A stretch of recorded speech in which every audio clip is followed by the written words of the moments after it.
정치인의 시선으로 세상을 바라봅니다. 정치의 미래.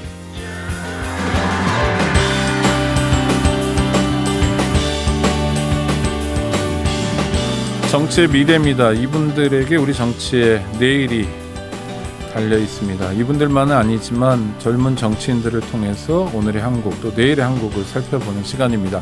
손수조 전 대통령 직속 청년위원회 위원, 임세은 전 청와대 부대변인 두 분 모셨습니다. 어서 오십시오. 네, 안녕하세요. 네, 지난주에도 뵙고 이번 주에도 뵙는데 출연해 주셔서 감사하고요. 일단은 두 분이 골라온 말을 주제로 해서 토론을 이어갈까 하는데 음성이 하나 준비되어 있습니다. 현장음 들으시고요. 이야기 나눠보도록 하겠습니다.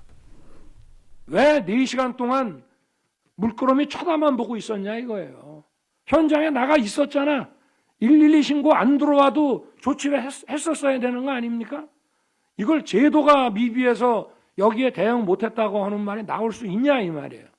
제도 개선이라는 거는 이제 이런 거 말고 다른 안전사고를 우리가 예방하자고 지금 이렇게 모인 것이지, 이태원 이 참사가 제도가 미비해서 생긴 겁니까? 저는 이건 납득이 안 됩니다. 네, 윤석열 대통령의 말인데요. 이 말은 임세은 전 부대변인이 골라온 말입니다. 화를 내고 있는 것 같기도 하고 뭐 질타를 하는 장면인데요. 아마 경찰을 두고 하는 얘기인 것 같습니다. 왜 이 말을 고르셨죠? 저는 일단은 이 뭐 책임 소재를 이제 하기 위해서 경찰한테 이제 뭐 보고를 받고 또 그 이후에 회의에서 국가안전 시스템 점검 회의에서 이제 이런 발언을 합니다. 근데 다른 것보다 대통령이 그 4시간 동안 뭐 했냐라고 이제 질타를 하면서 굉장히 감정적으로 격양이 되셨어요. 그러니까 뭐 약간 소위 말하면 언론에서는 분노했다, 경노했다라는 네. 이야기까지 나옵니다. 근데 저는 대통령이 이 국가 안전의 재난 모든 거의 컨트롤 타워로서 본인께서 직접 이야기도 하시지 않았었습니까? 컨트롤 타워가 대통령이다. 책임이 대통령한테 있다. 그리고 우리가 늘 알듯이 이제 집권 여당 그리고 대통령은 이런 국정 운영 전반에 무한한 책임을 가지고 있는데 대통령께서 아무리 뭐 이렇게 뭐 보고 체계를 보고 마음에 안 드셨다 하더라도 이렇게 너무 감정적으로 국민께 이런 감정을 보여주시는 모습 자체가 지금 상황은 좀 적절하지 않다고 생각합니다. 마치 그냥 나는 책임 없고 이 아래에서 행정에서 했던 뭐 직원들, 뭐 말단 공무원들일 수도 있고 경찰들일 수도 있는데 이 사람들한테 모든 책임을 전가하는 듯한 모습을 지울 수가 없거든요. 네. 근데 실제로 그 참사가 이제 참사를 나눈다면 참사 전에 대난 그러니까 대응 전에 사전 준비가 했었어야 됐었고 그다음에 현장 관리 그다음 그 이후에 이제 사후 대처 이게 세 가지로 나눠 본다면 사실상 지금 이렇게 질책을 하는 것은 현장에 대한 대응에 대한 질책이거든요. 근데 이 사고가 현장 대응만으로만 잘못이냐? 그게 아니라 사전적으로 우리가 이런 위기나 사고가 발생했을 수 있을 때 그냥 국가 시스템이나 이런 위기 관리가 전혀 되어 있지 않은 것부터 이제 책임 소재가 시작이 돼야 되는 건데 그 현장에 있었던 이제 뭐 경찰이나 뭐 이런 분들께만 모든 책임을 다 하면서 화를 내시는 모습은 국정 운영의 컨트롤 타워로서의 모습으로는 국민께서 매우 불안해하는 모습을 보일 것 같다. 네. 저는 그런 생각에 차원에서 이 말을 고르셨고요. 손수저 위원님. 저 음성은 찐 진심입니다. 전 진심이라 생각해요. 네. 저렇게 화를 내시는 게 나는 책임 없는데 너희들 잘못이야. 이렇게 화를 내신다고 저는 생각지 않습니다. 오히려 너무 정말 화가 나고 이제 답답한 심정이다 이렇게 생각을 해요. 대통령께서 직접 유족을 다 만나셨잖아요. 어떤 유족분들은 오지 말라고 한 분도 있어요. 대통령 리본 그것도 다 찢어버리시고 안 만나겠다. 예, 안 만나겠다고 하셨는데도 가셔서 만나셨어요. 전 잘했다고 생각을 하거든요. 가셔서 그분을 직접 만나고 그 현장의 그 유족분들의 그 마음을 같이 옆에서 들으면서 그러면서 그 분노 그 아픔, 그 답답함을 느끼셨을 거라 생각해요. 그래서 저렇게 질책이 됐든 화가 났든 저런 감정이 생기게 되신 거라고 저는 생각을 하고요. 화내는 것 자체는 별 문제가 아니다라고 보시는 거군요. 오히려 화를 내는 게 맞다. 네. 그리고 그런 내용을 다 우리 국민들께 다 전달해라. 라고 얘기를 하셨어요. 그래서 이 모든 게 지금 다 국민들께 전달이 됐거든요. 그만큼 이 사안이 중대하고 또 나뿐만 아니라 대통령 나뿐만 아니라 우리 국민들도 지금 다 궁금해한다. 이 4시간 동안 왜 가만히 있었나? 경찰은 왜 대응하지 못했나? 이런 거에 대한 거를 다 분출하시다 보니까 감정이 실리셨다. 오히려 이렇게 저는 판단을 합니다. 네. 두 분 말씀을 겨우 한마디 정도씩 들었는데 정규 방송을 마무리해야 될 시간이 돼서요. 오늘은 여기서 마무리를 합니다만 너무 아쉽잖아요. 그래서 유튜브로 후속 토크 이어갑니다. 네, 유튜브로 이어가는 오창익의 뉴스 공감 반가워 수업입니다. 두 분 모셨습니다. 임세은 전 청와대 부대변인, 손수저 전 대통령 직속 청년위원회 위원. 다시 한번 인사 나눠주시죠. 네, 안녕하세요. 반갑습니다. 네, 앞서 얘기는 윤석열 대통령의 분노에 대해서 분노 자체가 부적절하다는 임세은 부대변인 말씀이 있었고 그렇지 않다. 유족의 입장에서 말씀하는 거여서 적절했다, 진심이었다라는 손수조 위원의 말씀인데요. 임 부대변인이 좀 반론을 제기하신다면요. 일단은 저는 그 개인적 감정을 이렇게 어쨌든 국민이 보는 자리에서 표출하는 것 자체에 대해서도 지금 상황은 그럴 때가 아니라고 저는 보여집니다. 네. 그리고 원래는 이 국가 시스템 안전 회의가 앞에 모두 발언 말고는 그 나머지는 사실 다 비공개인데 굳이 또 공개를 해서 이 발언을 이제 국민께 알게 했거든요. 그럼 지금 참사로 아직까지도 이런 충격이 가시고 있지 않은 국민들은 왜 대통령이 지금 이 본인이 책임이 마치 없는 것처럼 그 몇몇의 사람들에게만 모든 책임을 전가하고 이렇게 화를 내지? 라고 네. 이상하게 생각할 거예요. 그리고 대통령이 이 사건 그 현장 그 이후의 사후의 일들을 보면 뭐 예를 들어 행안부 장관 같은 경우는 대통령보다도 보고를 늦게 받았다는 얘기도 있고 그리고 그 이후에도 대통령께서 새벽 2시 반에 뭐 중대본 회의를 했다고는 하지만 그 다음 날에 참사 현장에 갔었을 때 뭐라고 하셨습니까?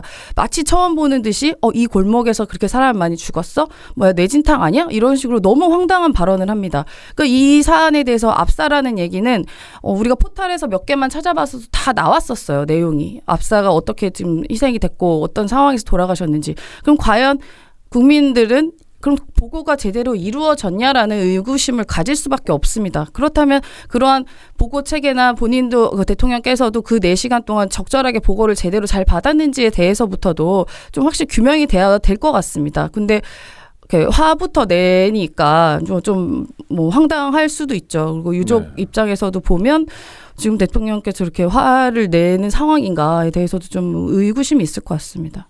손 의원님. 네, 지금은 대통령이 화를 낸 게 잘했다 잘못했다 이따질 때는 아닌 것 같고요. 네. 어쨌든 대통령의 그런 경질성 발언 이후에 지금 뭐 경찰서장 뭐라든지 경찰청장실, 경찰서장실, 구청장실 지금 다 압수수색 들어갔지 않습니까? 네네. 예, 어쨌든 정확한 진상 규명을 하고 책임자에 대한 그런 이제 문책을 하기 위한 그런 이제 단계로 접어들었다 이렇게 생각을 하고 지금 대통령의 감정이 컨트롤 했니 안 했니 그것보다는 어떻게 앞으로 이 부분에 대해서 진상규명이 어떻게 이루어지고 압수수색의 그 결과가 어떻게 되고 그리고 그 책임에 있는 분들이 있었다면은 그 책임을 어떻게 질 것인가 뭐 이런 부분들을 이야기하는 게 낫지 않을까 싶습니다. 네, 책임을 어떻게 질 것인가 중요한 대목 같은데요. 근데 지금까지 참사 일어난 다음에 이태원 참사는 제 탓입니다. 제가 책임지겠습니다 했던 공직자는 아직 없는 거죠. 네, 사실상 없는 걸로 보여지고 뭐 사과를 하셨다고는 그렇죠. 말은 구청장도 하는데 그렇고 경찰서장의 네. 육성은 못 들었지만 서울시장도 그렇고 네, 뭐 마음의 책임을 느낀다라고 네네. 뭐 용산구청장은 또 이야기를 해서 공분을 사기도 했고요. 그리고 행안부 장관도 뭐 말로는 뭐 본인이 이런 치안 안전에 뭐 사실상의 뭐 헤드다라고는 이야기하지만 뭐 거취 문제나 여러 가지 상황에 대해서는 대답을 다 회피합니다. 그리고 대통령께서도 그런 종교 행사에 가서 뭐 사과를 했지만 사실상 대국민 사과는 나오지 않았고요. 그리고 초반부터 이런 법리적인 걸 계속 검토하는 듯한 모습을 좀 보여줬었습니다. 사고가 일어나서 얼마 안 있었을 때 이런 충격에 빠졌던 국민들이 이게 법적인 책임도 물론 저희가 규명을 해야겠지만 이런 도덕적 책임, 도의적 책임, 또 정치적 책임까지 묻고 있는 거거든요. 왜냐하면은 이런 선출직 그 대통령이라는 그런 권한에 비례해서 그런 책임도 막중에 갖고 있어야 하는데 지금 뭐 대통령을 비롯해 뭐 행안부 장관, 뭐 서울시장, 뭐 쭉쭉 내려가서 뭐 경찰청장까지 그 누구도 이런 책임에 대해서 깊은 이런 사과나 이런 책임감을 통감하고 있지는 않은 모습이 계속 목격이 됩니다. 네. 네, 아무래도 그 국민분들의 그 마음을 다 위로해 줄 수 없는 거기에 미치지 못하는 그런 발언들이 저도 마음 아픕니다. 안타깝고요.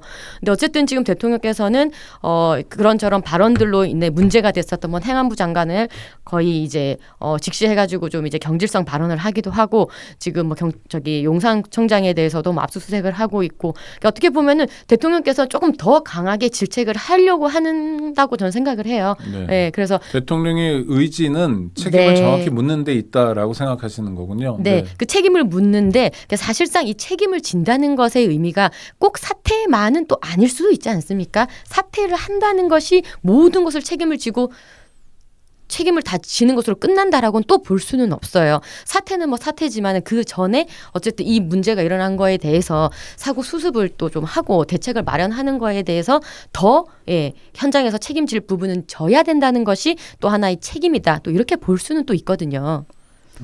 알겠습니다. 대통령 실장은 책임과 관련해서 행안부 장관의 책임과 관련해서 인사청문회 제도 때문에 책임을 묻기 어렵다고 얘기했는데 이건 조금 이상한 발언은 맞죠? 조금 불필요한 발언이었다고 저도 생각합니다. 그러니까는 이거였죠. 이제 국무위원을 경질시키고 이렇게 사퇴를 하게 되면 다시 사람을 뽑게 되고 또 네. 청문회를 해야 되고 또 그럼 행정 공백이 생기지 않느냐 이 말씀이신데 아주 전적으로 이제 그 행정 전반에 일을 하는 사람의 입장에서 얘기를 한 것 같아요. 이런저런 행정 공백이 생기는 것을 가장 우려했기 때문에 그런 말씀을 하신 것 같은데 지금 국민들의 정서와 감정과 듣고 싶은 얘기는 그게 아니었다. 때문에 이 국정감사에서 비서실장의 그런 발언은 불필요했다 이렇게 생각합니다. 또 비서실장뿐만이 아니라요. 이제 사고가 있고 나서 얼마 안 있어서부터도 행안부 장관도 이제 불필요한 말을 많이 했었습니다. 뭐 사실 뭐 경찰 병력이 투입됐었어도 이런 일을 못 막았을 거다. 뭐 이런 얘기를 비롯해서 용산 그 구청장도 뭐 이건 현상이다. 뭐 이런 얘기 나는 최선을 전력을 다했다. 이런 얘기도 있었고 그리고 대통령실 자체에서도 주체가 없는 행사였기 때문에 권한이 없다라고 해서 모두가 책임 회피를 했었습니다.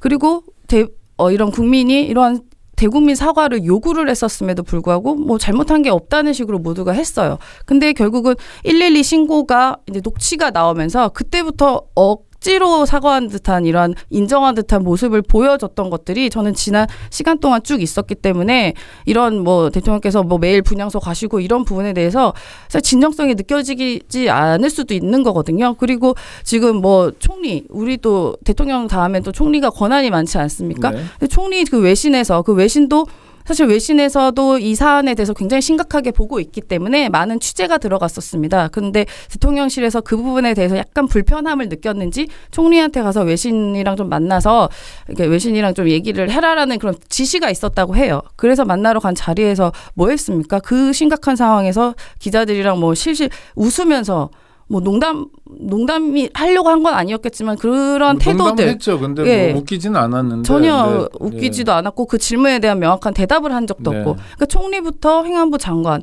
모두가 이 문제의 심각성을 전혀 인지하지 않고 그냥 책임을 면피하기만 급급했다. 근데 지금 국정조사에서 나오는 이런 행위나 모습 발언들도 여전히 지금 뭐 국민께 뭐 죄송한 마음이다. 뭐 죄송하면 죄송하지 죄송한 마음은 또 뭔지 모르겠고 뭐 마음의 책임을 느낀다 등등의 이런 발언들이 어떻게 진심을 느낄 수 있고 사죄하는 모습을 보일 수 있냐. 그래서 행정 공백 이런 거 얘기하셨는데 그 행정 공백이 여기저기서 틈틈이 났었기 때문에 이 참사가 결국은 난 거잖아요. 네. 그러니까 책임지는 모습을 보이는 사람이 아무도 없다는 게 이제 저는 또 이번에 사태의 심각한 문제라고 생각합니다. 알겠습니다. 두 번째 목소리로 가보려고 하는데요. 이번에는 손수저 위원이 골라오셨네요. 한번 들어보시죠. 그 처음에 이제 사망자 그렇게 말한 거는 우리 위원장님 말씀대로 재난안전법에 있는 그 법률적 용어를 중립적으로 쓴 것 같습니다. 저희는 지금 뭐 그 용어가 그렇게 크게 중요하진 않다. 그래서 저희도 참사 희생자란 말을 썼고 아까 그 업무보고 자료는 제가 세밀히 살펴보지 못해서 죄송하고요. 다만 처음 인사 말씀을 드릴 때 제 인사 말씀에는 분명히 세월호 참사 희생자 그렇게 돼 있습니다. 그래서 이태원 그렇게 돼 있습니다. 그렇게 좀. 네, 김대기 대통령 실장의 발언이었습니다. 왜 이 말씀을 네, 골라오셨죠? 뭐 지금 뭐 사고냐 참사냐 이 용어의 논란은 사실 어느 정도 이제 일단락되고 있는 측면이긴 한데 네. 저는 이제 이거를 보면서 아 정말 소모적인 논쟁이다라고 생각을 했어요. 이 참사의 정치화라고 할까요? 정말 우리가 조심해야 되는 부분이라서 우리가 이제 이런 소모적인 논쟁을 하지 않아야 되지 않을까라는 생각에서 이제 이 말을 좀 가지고 왔고요. 사실 이게 사고냐 참사냐라는 것이 어떤 단어를 쓰는 것이 과연 우리 국민에게 무슨 실리적인 이득이 있으며 이 얘기를 우리가 국정감사에서 꼭 들어야 할 것인가라는 이 부분을 좀 많이 이제 깊이 고민을 했고요. 네. 조금 불편하지만 우리가 이제 가슴 아픈 참사를 겪을 때 뭐 이태원 참사 그리고 세월호 참사 뭐 연평해전 천안함 사건 등등 뭐 이건 여야 따지는 게 아닙니다. 제가 여야 따질 것 없이 어떤 가슴 아픈 참사를 겪을 때 이게 정치화한다, 정치적으로 이용한다라는 국민들의 비판을 받는 거는 어느 선이 있어요. 그러니까 너무 선동적으로 간다든지 너무 이것이 직접적인 유족들이나 그 피해자들과는 동떨어진 이야기를 정치권에서 하게 될 때 이럴 때는 이게 정치화다, 정치적으로 이용된다라는 비판을 받거든요. 그러니까 이런 부분에 대해서 우리가 이 아픈 참사를 겪었을 때 정말 이런 국민들의 비판을 받지 않도록 정치권이 정말 주의를 해야 되겠다라는 생각을 다시 한번 하게 되었고요. 네. 특히나 우리가 지금 정치의 미래라는 코너로 함께하고 있지 않습니까? 그래서 이 앞으로의 우리 정치의 미래는 조금 더 너무 소모적인 논쟁, 그러니까 상대방을 이렇게 무한주기라든지 너무 이렇게 건설적이지 않은 그런 것들로 이 소모적인 논쟁을 하는 정치보다 조금 더 발전적인 논쟁을 하는 그런 정치의 미래가 됐으면 좋겠다라는 생각을 네. 했습니다. 손수조 위원님은 뭐 참사냐 사고냐 또는 뭐 사망이냐 희생자냐 이런 용어는 비본질이고 이미 정돈된 문제다라고 보시는 거군요. 임세연 부대변인 어떻게 보십니까? 그러니까 뭐 손수조 우리 위원님께서 그렇게 생각하고 말씀하실 수도 있죠. 당연히 네. 뭐 단어 하나가 지금 사태에 대해서 그게 무슨 얼마나 중요한 뭐 순위가 되지는 않을 수도 있겠습니다만 그걸 제일 먼저 한 게 정부에서 먼저 한 거예요. 일단은 국민들께서는 이러한 사태에 대해서 그러니까 큰 진짜 대참사죠. 대참사가 일어났고 그에 대해서 희생자, 피해자 등의 이야기들을 국민께서 이야기를 하신 겁니다. 근데 굳이 사고가 난 지 얼마 안 돼서 한 이틀째인가요? 굳이 공문처럼 인사혁신처에서 사망자로 바꿔라. 그리고 참사라고 하지 말고 사고라고 해라. 그리고 뭐 이 근조 리본을 그냥 리본만 달아라. 너무너무 불필요한 그 행정력을 왜 그 바쁜 시간에 그걸 낭비해서 굳이 공문까지 보내서 바꿉니까? 국민께서 알아서 부르게 놔둬야죠. 국민께서 희생자라고 하고 피해자라고 하면 그냥 정부는 따르면 되고 뭐 맞는 굳이 공문까지 보내서 그걸 다시 정정하는 그러한 정신이 어디 있었는지 모르겠어요. 그러니까 그러한 부분에 대해서 이제 지적을 하는 거죠. 그렇게 지금 그 바쁜 상황에서 이것까지 굳이 이걸 바꾸면서까지 이렇게 하는 만큼 급한 문제이냐. 저는 그런 말씀 드릴 수밖에 없고 그리고 이제 정쟁화란 얘기도 물론 이런 참사나 비극을 정치로 너무 이렇게 과도하게 이용하고 과도하게 몰입되면 당연히 안 됩니다. 그건 당연히 이러한 진상 규명과 앞으로 이제 대책 마련이 더 먼저 이어야 하지만 우리가 어떤 모든 영역에서 숨쉬고 살아가는 영역에서 정치의 영역이 아닌 게 어디 있습니까? 지금 뭐 나와 있는 용산구청장 비롯해서 서울시장 뭐 행안부 장관 임명직이긴 하지만 대통령까지 우리 국민들이 다 선출한 거고 그게 정치의 영역이고 그렇게 내려온 권력이 바로 지금의 행정부 권력인 것이거든요. 그렇기 때문에 이 문제에 대해서 지적하는 것을 뭐 정치 쟁점화한다는 것은 저는 크게 막 납득은 되진 않습니다. 어떻게 보십니까? 용어를 이제 정부에서 바꾸라고 했다 하는 것 또한 저는 정치적인 입장이라고 생각을 해요. 네. 그래서 뭐 이런 부분에 대해서 사실 정부가 정치적인 입장이 아니라 그것에 대한 문제 제기가 정치적 입장이다. 네, 그러니까 정부가 네네. 그거를 뭐 이제 굳이 바꾸라고 했다라고 하는 주장들, 네네. 네, 뭐 그리고 뭐 하는 그 부분들이 있는데 제가 말씀드리고 싶었던 것은 요즘 정치권에서 이런 참사를 겪음에 있어서 우리의 이제 정치권에서 해야 될 자세는 이런 소모적인 논쟁이나 이런 것들에 너무 시간을 허비하지 말자, 이런 부분을 좀 말씀드리고 싶었습니다. 알겠습니다. 소모적인 논쟁 하지 말자. 그리고 이제 두 분의 얘기를 들어봤죠. 대통령과 대통령 비서실장이었는데 저희가 고른 목소리도 하나 있습니다. 오늘 국회 운영위 국감에서의 한 장면인데요. 한번 들어보시죠. 저는 이 문서가 경찰의 정상적 범위에 해당되지 않는다라고 생각하는데 전 김대기 비서실장님 좀 이따 답변을 좀 주시고 이 문서 대통령실에 전달됐는지 답변 주십시오. 정책 참고 자료 이제 저런 거가 이제 많은 기관에서 저런 자료를 만들어서 대통령실로 보냅니다.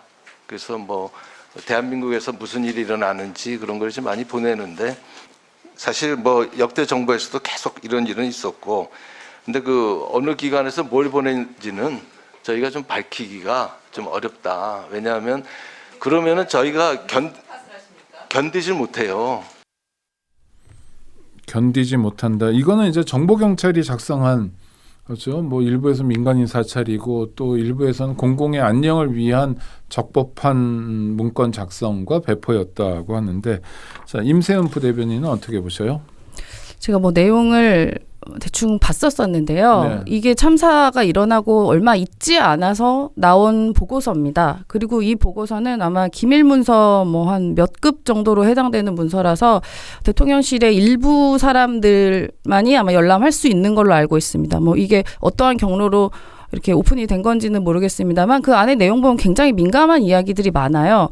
그러니까 이 사건, 이태원 참사 사건 이후로 이제 국민들이 어떻게 정부에 대해서 반정부 뭐 예를 들어 뭐 모임을 한다던가 정부에 대해서 비판적인 여론을 갖는다던가 그리고 이번 참사의 원인을 정부 쪽에 다 이렇게 하지 않을까에 대한 우려의 목소리 등이 그런 것들이 막 이렇게 적혀 있습니다. 그러니까 누가 봐도 대통령실 안위 보위 차원으로밖에 보여지지 않는 보고서로 보여져요. 그리고 시민단체 뭐 어디 언급해서 이 사람들이 뭐 추모 행사, 뭐 추모 집회를 뭐 이유로 뭔가 반정부 행사를 할 것 같다라는 뭐 이러한 보고도 들어가고 실제로 그 전화를 받은 분도 계셨습니다. 그렇기 때문에 지금 사건이 경찰에서 어쨌든 뭐 많은 분들이 다 책임이 있지만 경찰에서 가장 초동적인 현장에서의 책임에 대한 문제가 많이 있는데 이거를 그때 작성을 해서 대통령실 보고할 여유가 있었냐라는 거예요. 굳이 이렇게 해서 동향 보고까지 그 시간에 꼭 했어야 되나. 그리고 이걸 어떠한 경로로 예를 들어서 대통령실에서 예를 들어 지시를 했다. 지시를 작성된 거다. 이러한 것을 국민께는 궁금하고 파악하고 싶은 거죠. 그래서 아마 지금 의원께서 이제 질문을 하신 거고 저도 대통령실에서 있어서 알지만 이게 내 맘대로 막 동향 보고를 먼저 하지는 않습니다. 보통의 대략적인 어느 정도의 지시와 이런 부분이 필요로 하기 때문에 청와대 대통령실에서 경찰에게 주문한다는 거예요? 그런 식의 보고가 있을 거라고 저는 추정합니다. 했습니까? 아니면 그러니까 이런 무슨 프로젝트가 있거나 하면 당연히 같이 하는데 이런 긴급한 상황에서 특히나 경찰이 먼저 보고하는 건 저는 여러 가지 제가 납득은 안 되거든요. 이해가 안 되는 영향이 있습니다. 그러니까 뭐 대통령실의 관련 비서관실이나 어디서 이거는 추정입니다. 네, 뭐 확신은 일종의 아니고 주문 생산이다라고 이게 아닌가 추정한다. 네, 그러니까 네. 추정되니까 뭐 그런 부분에 대해서 지적을 한 것이죠. 그리고 뭐 저는 또 궁금한 게 대통령실의 국가위기관리센터, 그 24시간 돌아가는 곳이고 국정상황실도 24시간 돌아가는 곳입니다. 그럼 과연 여기서 경찰의 뭐 이런 현장에 있는 곳에서 얼마나 보고를 받고 어떻게 상황을 받고 해서 이게 또 만들어진 문서인지 그런 보고서인지 그런 것도 좀 여러 가지로 국민께서 궁금해하는 것이죠. 네. 저는 조금 생각이 다른데요.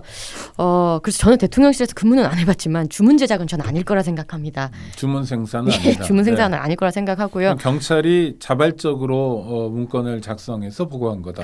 왜냐하면 이게 지금 경찰 정보부의 일인 거잖아요. 그렇죠. 네. 예, 그러니까 결국은 정보부에서 하는 이 동향 파악의 범위를 어디까지로 해야 되냐 이 논란 항상 있었습니다. 정보부에서요. 그래서 지금 경찰은 말하기를 법령에 명시된 이게 경찰 업무에 포함된다. 안녕 정보국 업무, 그래서 공공 안녕과 국민 안전, 국가 안보에 다 해당되는 법적한 이제 이 정보 활동이다라고 주장을 하고 있는 것이고요. 그런데 이제 이게 만약에 사찰이 그 범위로까지 넘어가게 됐다면 심각하게 되는 거죠. 사찰을 범위로 넘어가게 됐을 때는 법적인 책임을 분명히 져야 되는 부분입니다. 근데 저는 이제 동의하는 부분은 우리 부대변인과 동의하는 부분은 이 경찰이 이제 국민적 시각도 그럴 것 같아요. 그 와중에 이 문건을 만들 정신이 있었냐?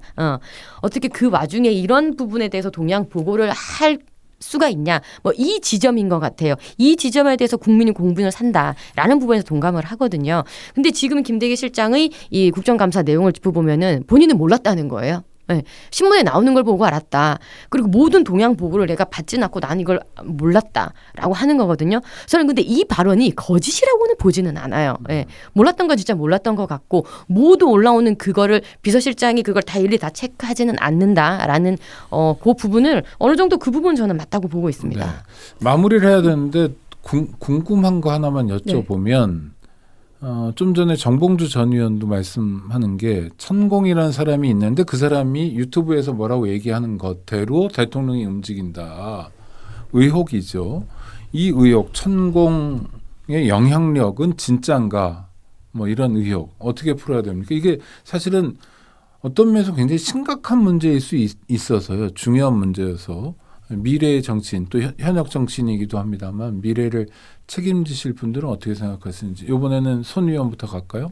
그래서는 안 되고요. 그렇지 않다고 저는 믿고 있습니다. 사실이 아니고 그럴 리가 없다 이런 거 근거로 말씀하시는 건 우연의 일치인가요? 그럼 아니면 사실 그것이 맞다고 근거를 대는 것도 저는 웃긴 것 같고 네네. 예, 아주 그냥 의혹의 일부라고 저는 생각합니다. 네네. 네. 그러면 천공이라는 사람의 자가 발전 저는 사실 그 유튜브 내용을 모르고 그거에 따라서 무엇을 하셨는지 사실 잘 모르겠는데요. 조문, 말없이 조문만 해라니까 조문하고 뭐 이런 식으로 대통령의 태도가 바뀌었다. 마약을 추방해라 뭐 이런 얘기들인데요. 글쎄요. 저는 절대 그것은 아니라고 생각합니다. 허무맹랑한 이야기다. 네. 그러니까 임부 대변인. 네, 좀 납득하기 어렵고 발생할 수 없는 이해할 수 없는 상식적 밖의 일들이 좀 대통령실에서 그동안 대통령과 김건희 그 여사가 이렇게 있었을 때는 그런 천공이 우연한 계기에 그 천공의 유튜브 영상이 어김없이 등장을 합니다. 그러니까 저도 이렇게 연결돼야 하고 싶지 않아요. 이런 국정이 매우 엄중한 이런 국정에서 어떻게 뭐 그런 소위 뭐 도사라고 하나요? 뭐 스승이라고까지 하더라고요. 윤석열 대통령은 뭐 그분의 말 한마디 하나가 그거를 막 좌지우지 한다는 것 자체가 국민은 너무 불행한 일이죠. 근데 이러한 그동안의 일들을 봤을 때는 여왕 조문 갑자기 안 갔을 때 정말 납득하기 어려운 상황이었습니다. 또 그때가 상황이 뭐 여러 가지로 우리나라가 뭐 경제적 코로나로 어려웠을 때도 그 여왕 조문을 간다는 것 자체도 그냥 여러 가지 비판이 국내에서 있었었는데 그럼에도 불구하고 조문이라는 것에 대해서 우리 국민들이 갖고 있는 뭐 이런 예의 이런 것 때문에 가시는 거에 대해서도 그냥 잘 다녀오셔라 했는데 가서 정작 중요한 조문을 하지 않고 오는 것에 대한 납득할 만한 이유가 찾을 수가 없는 거예요. 근데 어김없이 등장하는 게 또 그 천공이 뭐 이렇게 안 가까운 사람은 뭐 이렇게 가까이서 가면 그게 안 좋다라는 게 그때 시기에 맞게 또 등장을 합니다. 그리고 지금 같은 경우에도 그동안에 사전 준비도 철저히 됐고 사고가 일어나지 않았던 매년 발생했던 이런 할로윈 행사에서 뭐 이유 없이 이런 경찰 대처라든가 사전 준비라든가 그리고 이해할 수 없는 그 해당 구청장의 행적들 이런 것들을 봤을 때 이게 왜 도대체 그동안에 아무렇지도 않게 늘 있어왔던 행적의 공백이 갑자기 이번만 생겼냐를 보면 또 이번엔 할로윈이 없어져야 된다. 뭐 등등의 뭐 마약이 중요하다라는 얘기가 하는데 또 타고 올라가다 보면은 국정 과제에도 없었던 그런 마약의 그런 마약을 이제 엄정히 근절해야 된다라는 대통령의 말씀, 그다음 그 이후로 한동훈 장관의 이야기들이 그냥 줄줄이 나와요. 그 전에 그 할로윈 전에요. 그렇다 보니까 뭐 합리적인 의심과 판단으로 이래서 그런 거 아니야? 라는 이야기를 하는 거고 이게 전적이 만약에 없었다면 국민께서 그냥 뜬금없이 그분을 소환해가지고 이분이 뭐 하는 거 아니야라 생각 안 하겠지만 사실 그 전에 뭐 이게 옛날에 대통령 후보 시절에도 막 왕자를 쓴다는 것부터 시작해서 뭐 각종 도사와 법사들이 주변에 많이 있던 게 확인이 되고 실제로도 캠프에도 들어가 있다가 나중에는 뭐 이런 비판이 있으니까 그러니까 갑자기 뭐 그만두는 일도 있었습니다. 그러니까 그러한 전적을 기본으로 봤었을 때 이번에도 그러한 의심을 들 수 있는 여러 가지 정황이 있다. 그렇기 때문에 그런 의심을 하는 거다라고 저는 봅니다. 이게 그 공수가 있어서 우리 임세은 부대변인이 약간 공격자 입장에서 그다음에 대응하기가 힘이 드네요. 네, 방어하는 수비수의 입장이어서 발언의 양도 좀 차이가 나는데 그럼 마지막 정리 멘트는 우리 손수저 위원이 마무리를 해주시죠. 우리 부대변인이 그렇게 말씀하실 수 있다고 생각해요. 공격의 입장에서 저도 공격을 많이 해봤기 때문에 이해는 합니다만 모든 말씀이 사실 다 맞지는 않습니다. 뭐 아까 뭐 그 여왕을 조문을 안 한 거라고 또 아니고 그때의 상황은 지금 언론을 통해서 다 나왔고 못했던 그 사유에 대해서 이미 다 나와 있습니다. 그거에 대해서 그거를 굳이 또 도사와 연결시키고 이거는 또 저기 천공이랑 연결시키고 이렇게 하다 보면은 그럼 이렇게까지밖에 말할 수 없어요. 문재인 대통령 때는 그 캠프에 때 그럼 없었습니까? 이런 논쟁을 저는 하고 싶지가 않습니다. 예. 문재인 대통령 때 뭐가 있었죠? 도사 이런 관련된 건 없었던 것 같은데. 그리고 여왕 조문이 언론에 나왔다고는 하지만 납득할 만한 이유가 전혀 나온 게 없어요. 그냥 교통 때문에 안 갔다 그러는데 대통령 순방과 이런 조문이라는 중요한 행사에 대해서 교통 때문에 안 갈 수 있는 그러한 일은 제가 알기로는 없거든요. 이런 거일 수도 있어요. 천공의 영향력은 뭐 존재하지 않는데 이를테면 그러나 지금 청와대에서 나온 게 투명한 대통령실, 네. 국민과 함께하는 대통령실이라는 이미지를 갖기 위해서 그런 뜻으로 나온 건데도 불구하고 국민과 함께하는 행보를 함께하는 또 열린 대통령실 이런 면에서 조금 흠결이 있거나 신뢰를 못 받아서 자꾸 이런 얘기가 나오는 게 아닌가. 저는 그 방어하는 쪽에서도 그런 성찰은 좀 필요하지 않나. 그러니까요. 왜 이런 이야기가 나올 수밖에 없는지 그 부분에 대해서 성찰해야 된다는 건 정말 공감합니다. 네, 그럼 이 정도로 하고요. 청취자 여러분 감사합니다. 두 분과 함께한 시간이었고요. 내일 이현주 전 의원 나오시고 그 다음에 알파고 신하 씨. 제가 이란 사람이라고 말씀드렸죠. 튀르키예 분입니다. 튀르키예 분인데 내일 출연하실 거고요. 임세현 전 청와대 부대변인, 손수저 전 대통령 직속 청년위원회 위원과의 토크였습니다. 두 분 감사합니다. 네, 고맙습니다.